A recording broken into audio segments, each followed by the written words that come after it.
Hello dear students, welcome back to कक्षा 12वीं। So students, अगर आप MSTCD 2022 की तैयारी कर रहे हैं सो आपके माइंड में एक ही स्कोर चल रहा होगा जो कि है 99.99 परसेंटाइल। सो इस माइलस्टोन को अचीव करने के लिए जो एफर्ट्स लगते हैं उन्हीं एफर्ट्स को हम आज डिस्कस करने वाले हैं कि आप किस तरीके से आपका रोड मैप जो है वो चेंज कर सकते हो और 99.99 परसेंटाइल तक आप पहुंच सकते हो। तो शुरुआत करते हैं। आज की इस वीडियो में हम बात करने वाले हैं how to get 99.99 percentile in MSTCD 2022। Dos and don'ts की हम बात करने वाले हैं इस वीडियो में, और आपकी थिंकिंग किस तरीके से आप लेवल अप कर सकते हो इस विषय पर भी हम बात करने वाले हैं। शुरुआत करते हैं हम हमारे आज के वीडियो के साथ। अगर आपको फ्री नोट्स चाहिए, मॉक टेस्ट चाहिए, चैप्टर वाइज नोट्स चाहिए और हैंड रिटन नोट्स चाहिए, समरी नोट्स चाहिए, तो आप हमारे टेलीग्राम ग्रुप को ज्वाइन कर सकते हो, लिंक डिस्क्रिप्शन में है। तो शुरू करते हैं आज हमारे टॉपिक के साथ। आज हम बात करने वाले हैं हाउ टू गेट 99.99 परसेंटाइल। सबसे पहले आपको आपके स्टडी करने का जो तरीका है वो बदलना होगा। अगर आपको COEP कॉलेज में जाना है तो कम से कम आपको 99.99 परसेंटाइल लाने होंगे, और ये जो स्कोर है वो 0.1% स्टूडेंट लाते हैं। ये स्टूडेंट्स वो होते हैं जो हर साल, जैसे कि 2 साल आपको प्रिपरेशन के लिए मिलते हैं, हर साल ये अपनी प्रिपरेशन स्ट्रैटेजीज बदलते हैं। आपको इस टॉपिक को गौर से सुनना होगा जो मैं आज आपको बताने वाला हूँ। शुरुआत करते हैं हम हमारे आज के टॉपिक के साथ। If you all are thinking it is easy, then listen to me, it is not at all easy. It needs lots of hard work, consistency and patience. अगर आप इस माइलस्टोन को अचीव कर लेते हो तो बहुत बढ़िया बात है। अगर आपको महाराष्ट्र के बेस्ट कॉलेज में जाना है तो आपको कितने मार्क्स लाने होंगे एग्ज़ाम में, इसी के बारे में हम बात करेंगे। सबसे पहले आपको स्कोर करना है at least 100 marks for average college, at least 130 plus marks for good college and at least 170 plus marks in MSTCD 2022 for best colleges in Maharashtra. Discuss करते हैं कि आपको CET में कौन से टॉपिक्स पर ज़्यादा फोकस करना है और कौन से टॉपिक्स पर ज़्यादा फोकस नहीं करना। शुरुआत करते हैं। सबसे पहले आपको बुक्स पर ज़्यादा फोकस करना है। ऑल जो बुक्स हैं जो आपके CET के लिए मोस्ट इम्पॉर्टेंट है, मैंने लिंक डिस्क्रिप्शन में प्रोवाइड कर दी है, आप इसे अवेलेबल करवा सकते हो। एक गलती आपको नहीं करनी जो कि है बहुत सारी बुक्स ले लेना।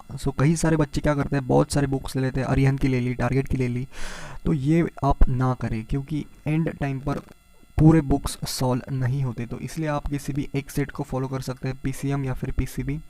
NCERT मोस्ट है, फिर MCQs के लिए आप टारगेट पब्लिकेशंस यूज़ कर सकते हैं, लिंक डिस्क्रिप्शन में है, आप बाय कर सकते हैं। इसी के साथ हमारा सेकंड टॉपिक है वो है study for minimum 7 hours daily. अगर आपको 99.99 परसेंटाइल का एक टारगेट आपने सेट कर रखा है तो आपको मिनिमम स्टडी करना है 7 आवर्स के लिए, और डे बाय डे अगर आप ऐसा करते हो कि आज 7 घंटे पढ़ लिया और कल सिर्फ 2 घंटे पढ़ लिया, तो ऐसा नहीं करना है। आपको कंसिस्टेंसी मेंटेन करनी है, हर दिन आपको 7 आवर्स से ज़्यादा पढ़ना है।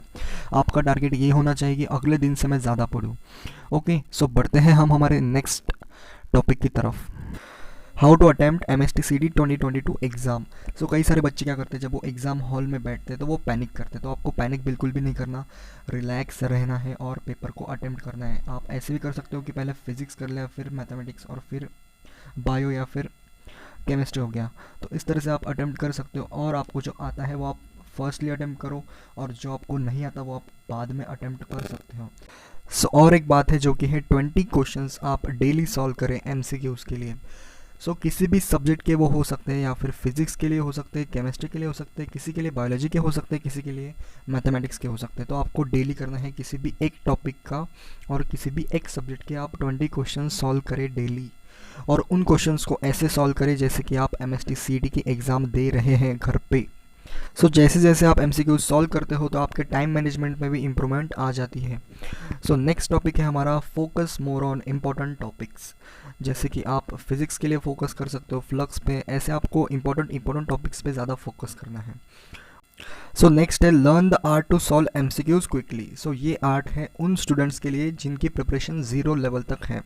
सो अगर आपकी प्रिपरेशन ज़ीरो लेवल है तब भी आप एमएसटीसीटी में बहुत अच्छा स्कोर ला सकते हो। जैसे कि अगर आपको एलिमिनेशन मेथड आती है, यानी कि अगर आपको पता नहीं कि इसका आंसर क्या है तो आप इन ऑप्शंस को एलिमिनेट करके इसका आंसर निकाल सकते हो। जैसे कि अगर इसका ए नहीं है तो यार पक्के से इसका बी नहीं तो सी होगा, और सी आपको मार्क करके आगे बढ़ना है। सो इसी के साथ बढ़ते हैं हम हमारे अगले टॉपिक की तरफ। सो नेक्स्ट है आपको सेल्फ डिसिप्लिन रहना है कि आज हमने कितनी पढ़ाई की और आज हमने कौन सा टॉपिक किया, आज हमने कितने एमसीक्यूज़ किए और आज हमने कितनी मक्कारी की, यानी कि पढ़ाई नहीं की। तो आपको सेल्फ डिसिप्लिन रहना है कि आपको कंसिस्टेंटली पढ़ाई करनी है। सो नेक्स्ट टॉपिक है आपको प्रीवियस ईयर क्वेश्चंस करने हैं लास्ट 10 ईयर्स के। जब आपका सिलेबस ख़त्म हो जाए तो आपको प्रीवियस ईयर क्वेश्चंस पे ज़्यादा फोकस करना है।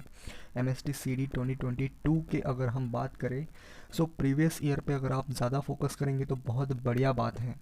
सो प्रीवियस ईयर क्वेश्चंस पर आप इसलिए फोकस करें क्योंकि आपको एक फील आ जाएगी कि यार ऐसे ऐसे क्वेश्चंस आप एग्ज़ाम में एक्सपेक्ट कर सकते हो एमएसटीसीडी 2022 के लिए। इस लेवल तक के आपके क्वेश्चंस आ सकते हैं। जैसे कि अगर आपको एमएसटीसीडी 2022 के लिए जाना है तो आपको एमएसटीसीडी 2021 तक के जो क्वेश्चंस हैं लास्ट 10 ईयर के, वो आपको प्रीवियस ईयर क्वेश्चंस सॉल्व करने हैं। सो 30% क्वेश्चंस जो है वो आपके एनसीईआरटी से आते हैं, 60% जो क्वेश्चन है वो आपके पीवाईक्यूज़ आते हैं, यानी कि प्रीवियस ईयर क्वेश्चंस के जैसे ही क्वेश्चंस प्रिपेयर होते हैं और वो आते हैं आपके एग्ज़ाम में, और 10% जो क्वेश्चंस हैं वो आपकी सीडी सेल बनाती हैं जो कि टफ़ होते हैं। टफ़ क्वेश्चंस हम उसे ही कहते हैं। सो नेक्स्ट है आपका बहुत important point which is syllabus completion. Syllabus completion is must for all MSTCD aspirants who are aiming for 99.99 percentile in MSTCD 2022। और साथ ही साथ आपको करने हैं practice weekly test. Weekly test आपको प्रैक्टिस करने हैं फॉर एमएसटीसीटी एग्ज़ाम। और लर्न फॉर्मूलेज फॉर मैथमेटिक्स, आपको सभी मैथमेटिक्स के जो फॉर्मूलेज हैं वो लर्न करने हैं। सो एमएसटीसीडी 2022 एग्ज़ाम से पहले आपको सभी फॉर्मूलेज लर्न करने हैं जो कि फिजिक्स के हो सकते हैं, केमिस्ट्री के हो सकते हैं और फिजिक्स के भी हो सकते हैं और मैथमेटिक्स के भी हो सकते हैं। सो आपको रिवाइज़ करना है उन ऑल चैप्टर्स को जो आपने पढ़े हैं, और ऐसे ही टॉपिक्स पढ़ना जो इंपॉर्टेंट है। ऐसे मत पढ़ना कि जो इंपॉर्टेंट नहीं है वो भी आप पढ़ के जा सकते हो, लेकिन जो इंपॉर्टेंट है वो आप ज़्यादा पढ़ के जा सकते हो एग्ज़ाम में। और जो सबसे इंपॉर्टेंट बात है आपकी प्रिपरेशन की वो है मॉक टेस्ट सॉल्विंग। जब आप मॉक टेस्ट सॉल्विंग करते हो तो स्पीड आपकी अपने आप बढ़ जाती है क्वेश्चन सॉल्विंग में। तो स्पीड इन क्वेश्चन सॉल्विंग वो अपने आप बढ़ जाती है जब आप मॉक टेस्ट सॉल्व करते हो। सो मॉक टेस्ट आप 2 से 3 दे सकते हैं एक वीक में, और सब्जेक्ट के दे सकते हैं, सब्जेक्ट वाइज दे सकते हैं, चैप्टर वाइज भी दे सकते हैं।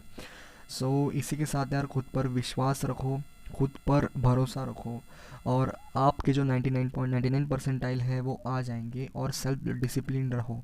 इस जर्नी में आपको बहुत सारी कठिनाइयाँ मिलेंगी, लेकिन आपको खुद पर भरोसा रखना है और आगे बढ़ते जाना है। सो इसी के साथ हम समाप्त कर सकते हैं इस वीडियो को, और तब तक के लिए आगे बढ़ते रहिए। All the very best.